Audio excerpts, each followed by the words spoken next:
My name is Lena, I'm 41. To most people, I had what they'd call a lucky life, a beautiful marriage, a successful husband, a daughter, a cozy home, even a social circle others envied, but that picture-perfect life, it was rotting from the inside, and no one had a clue. My husband, Mert, had been my partner for 15 years.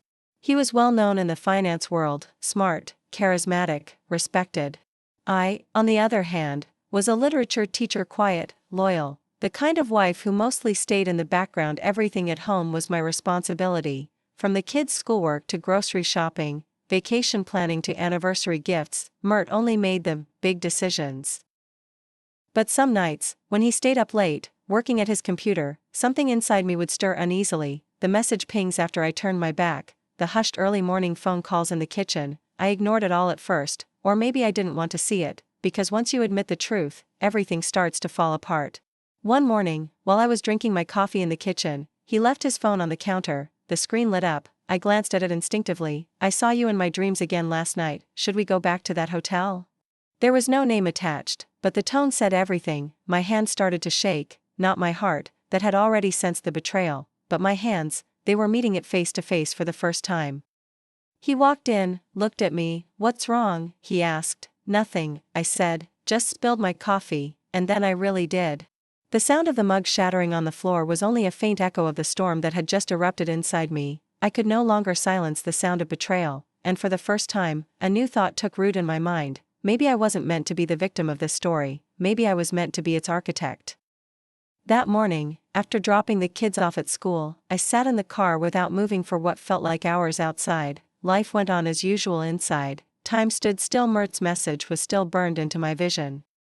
But I wasn't crying anymore. When something inside you breaks, silence follows, tears dry up, and in their place, calculations begin. Do you know the song Tears Dry on Their Own by Amy Winehouse? Yep. I went about my day like nothing had happened. I returned home, fluffed the pillows, hung laundry on the line, even cooked one of Mert's favorite dinners. I smiled, I asked him about his day and I listened, but something inside me had shifted. The woman I had been, Lena, the peacekeeper, the nurturer, was gone. In her place stood someone new, someone watching, taking notes, planning. I knew if I went through his phone recklessly, everything would explode, and if I confronted him in anger, he'd only bury the truth deeper. No, I needed to be smarter than that. I needed to gather evidence, quietly, deliberately. I messaged Selin, one of my former students, now a respected attorney. I need to ask you something, I wrote. It has to stay between us. She responded within 20 minutes, of course, teacher. Whenever you're ready. The next afternoon, I sat in her office, calm and composed, notebook in hand. My husband is cheating on me, I said. My voice didn't waver, but I don't just want a divorce. I want to be protected, legally, financially, and I want revenge, quiet, but devastating revenge. Selin nodded slowly. I understand, she said, but before we begin, you should know this: the fewer people who know, the stronger you'll be. That day, I bought a notebook. I labeled it, New Life Plan, and I promised myself I'd write down everything. Mert's bank transactions, his schedule, hotel check-ins and check-outs. Because I was no longer the woman who waited, I was the woman who prepared, and some wars aren't won with noise, they're won in silence. Following Selin's guidance, I started with the paperwork. Whose name was on the house? The cars? What about the bank accounts, investments, and the kids' education fund? I dug into everything. Throughout our marriage, I had been the invisible force behind the curtain, the one who made the house run smoothly without ever asking for credit, but now, that invisibility had become my greatest strength. One evening, while Mert was in the shower, I found a hotel key card in the pocket of his blazer. It read, VIP entrance, for our most exclusive guests. I calmly placed it back. The next day, I checked the hotel's reservation system. After a few trial searches, I found a profile under his name he had visited frequently. I noted the dates. The most recent one was last Wednesday. That day, he had told me, I've got a lot of work at the office. I'll be home late. Apparently, the office had room service and satin sheets. For a brief moment, I considered logging into his computer, checking his emails, snooping further, but I stopped myself. I didn't need to chase clues, his carelessness was proof enough. Instead of hunting him down, I decided to let him hang himself, with the very rope he'd woven. During this time, Selin introduced me to Esra, a financial advisor quiet, precise, fiercely intelligent. We'll move carefully, she said. While you remain silent, we'll be building your fortress in the background. My retirement accounts, personal savings, the gold I had tucked away over the years, we transferred everything to structures Mert couldn't access: legal, secure, invisible. Meanwhile, I changed my behavior. I asked fewer questions, showed less emotion. I let him see me as tired, withdrawn, disconnected. Mert relaxed. He thought I was giving up, but in truth, I was simply waiting, watching, preparing, waiting for the perfect moment, and it was coming sooner than he could ever imagine. Mert's complacency soon started to bear fruit. He no longer bothered to encrypt his messages. One day, a notification popped up on the screen of his unlocked tablet, right there on our bedroom nightstand. Are you definitely coming Wednesday? I miss you. I didn't say a word. In fact, I almost laughed. He was so relaxed, so sure of himself. In his mind, I had grown tired and given up on the marriage. What he didn't realize was that I hadn't given up on my life. I had simply stepped out of the marriage game to build something of my own. I took a screenshot of the message and sent it to Selin. This officially confirms the affair, she replied. This message will be a powerful card in court, but timing is everything. We stay quiet, for now.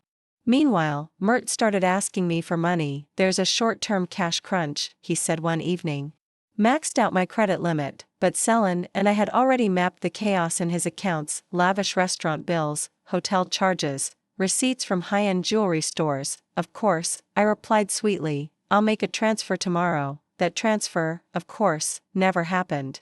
This wasn't just a betrayal anymore, it had become a game of strategy, a long, deliberate chess match, played with patience and precision. Friday evening, my mother called. Her voice was weary but filled with quiet concern. Are you okay, sweetheart? Something feels off. I took a deep breath. I'm okay, Mom, I said softly. I'm just thinking about a different kind of life. What do you mean? She asked, her voice tight with worry. I mean, maybe I've only stayed in this marriage out of habit, and now, I'm questioning that habit. There was silence on the line. Then, after a long pause, she whispered, if you're going to walk a new path, stand by it, but if you ever feel alone, I'm here. For the first time, I realized I wasn't alone, and that realization made me stronger. From the outside, Mert's life still looked flawless: a successful businessman, a beautiful home, a supportive wife, but inside, he was crumbling, and he didn't even see it. Meanwhile, I was orchestrating every step with quiet precision. With Selin's guidance, I had started gathering financial documents silently: credit card statements, property deeds, hidden partnership agreements. Each page went into a growing file. It wasn't a file of silence, it was a scream, the scream of a woman's patience, strategy, and intelligence. That morning, I walked into the kitchen and found Mert on the phone. He didn't even notice me. I'll head out early tomorrow, he was saying. I'll tell Lena it's a meeting, don't worry. A pause. Yes. I want to have breakfast with you. I can't wait anymore.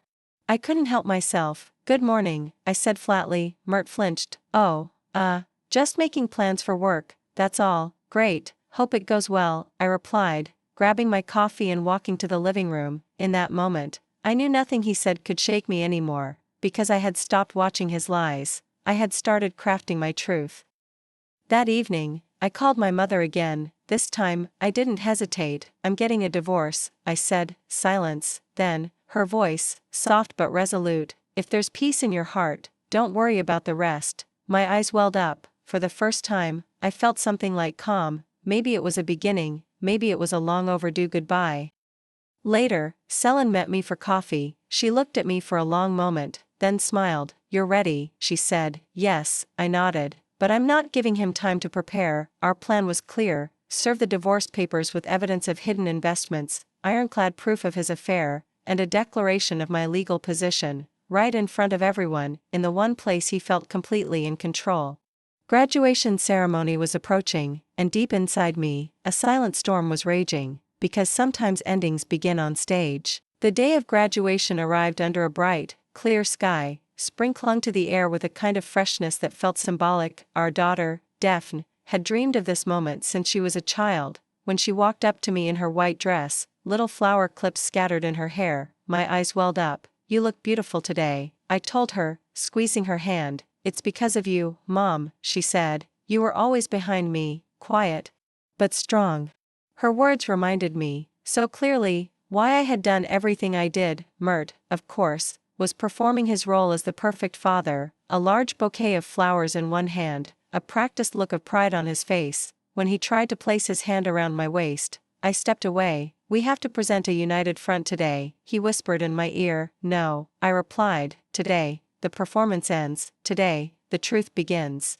The ceremony began. When Daphne's name was called, applause filled the air. As I watched her smiling face, my heart lightened. From this moment on, I knew I was stepping into my own future. After the ceremony, the reception began, right on schedule. Selin arrived. She carried a single envelope. Inside, the divorce petition, a full dossier of evidence, and documents exposing all of Mert's hidden investments. I made my way through the crowd, calm and deliberate, and walked straight up to Mert. Daphne was standing nearby, beaming.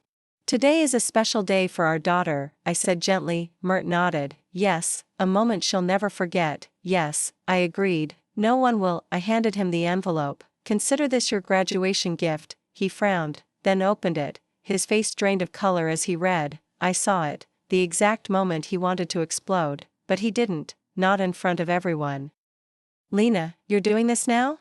I didn't do anything for 28 years, I said calmly. Today is my graduation day. From loyalty, from silence. Behind us, Daphne watched. Her eyes were brimming with tears, but she smiled. She understood. Sometimes, mothers are reborn too. Mert gripped the envelope tightly, jaw clenched, but he knew, if he lost control now, his mask would fall in front of everyone, and me. I had never been calmer, because this time, I was the one writing the script.